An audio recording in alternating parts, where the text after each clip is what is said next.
Good morning, students. Hope all of you are fine. This lecture is also in continuation of chapter 3 of Civics, and name of the chapter is Electoral Politics. And in this chapter, we are studying about the procedure of election. And in previous lecture, we discussed about the electoral consequences. With that, we also discussed the voters list. So today we will proceed further, and today's topic will be nomination of candidates. Now, first thing, that what do we mean by nomination of candidates? In democratic election, people should have a real choice. It means there should be more than one candidate. Only then they can have a real choice. So this happens only when there are almost no restrictions on anyone to contest an election. But whosoever want to contest the election, that person has to fulfill the eligibility criteria that is mentioned in our constitution. And anyone who can be a voter can also become a candidate in elections. But the only difference is that in order to be a candidate, the minimum age is 25 years. For Lok Sabha election, the minimum age is 25 years. For Rajya Sabha election, it is 30 years. And for election of president, it is 35 years. But as in this chapter, we are discussing about the general election of Lok Sabha, right? So for that, minimum age is 25 years, while it is only 18 years for being a voter. And even there are some other restrictions on criminals also, but these apply in very extreme cases. In otherwise normal cases, if anybody is under judicial custody, that person has also right to vote.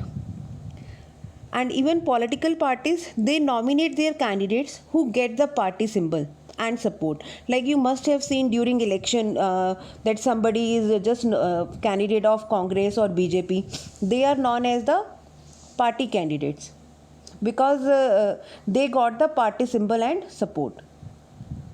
And it is also known as the party ticket. And every person who wishes to contest an election has to fill a nomination form and give some money as security deposit. And recently a new system of declaration has also been introduced, and this is the direction from the Supreme Court, that every candidate has to make a legal declaration giving full details of the followings. Like first one is the serious criminal cases pending against the candidate, details of the assets and liabilities of the candidate, of his or her family, and education qualification of the candidate. And this information has to be made public, and even this provide an opportunity to the voters to make their decision on the basis of the information provided by the candidates. So like in this we read about the educational qualification. These educational qualification, it is fixed for the panchayat and local government elections also. And this page is about, you can read here that Electoral Rule 2005. This is the performa of nomination form. And after nomination of candidates, the next procedure is towards election campaign. You must have seen the election campaigning. Sometime leader, they are just visiting door to door, and sometime rallies are also organized. So all these are the parts of election campaigning. The main purpose of election is to give people a chance to choose a representative. So therefore it is very necessary to have a free and open discussion about who is a better representative. As you know, every party, they just present their election manifesto also. In that they just discuss their promises, that like we have read about the National Lokdal, like Chaudhary Devilal, he promised about that he will waive off the loans of the farmers and small businessmen. So this way so many promises are done by the leaders. And in our country, such campaigns take place for a 2-week period between the announcement of the final list of candidates and the date of polling. During this period, the candidates contact their voters, Political leaders address election meetings and political parties. They just mobilize their supporters. This is also the period when newspaper and television news are full of election related stories and debates. But election campaign is not limited to these 2 weeks only. Political parties start preparing for election months before they actually take place. And in election campaigns, political parties they try to focus public attention on some big issues. They want to attract the public to that issue and get them to vote for their party. So some famous slogans are also mentioned in our book, like the Congress party led by Indira Gandhi gave the slogan of Garibi Hatao in the Lok Sabha election of 1971. Then the other slogan it was given by that was Save Democracy. It was given by Janata Party under the leadership of Jai Prakash Narayan. Then the next slogan that was the Land to the Tiller. It was given in the West Bengal. One more slogan is also mentioned, that protect the self-respect of the Telugus. It was the slogan used by N.T. Rama Rao, the leader of the Telugu Desam party in Andhra Pradesh. So in a democracy, it is best to leave political parties and candidates free to conduct their election campaigns. But way they want to, but it is sometimes necessary to regulate campaigns to ensure that every political party and candidate gets a fair and equal chance to compete. So according to our election law, no party or candidate, means few restrictions are there, like first one is bribe or no party or candidate it can bribe or threaten the voters, and even appeal to them they cannot appeal in the name of the caste or the religion. These candidates they cannot use government resources for election campaigning.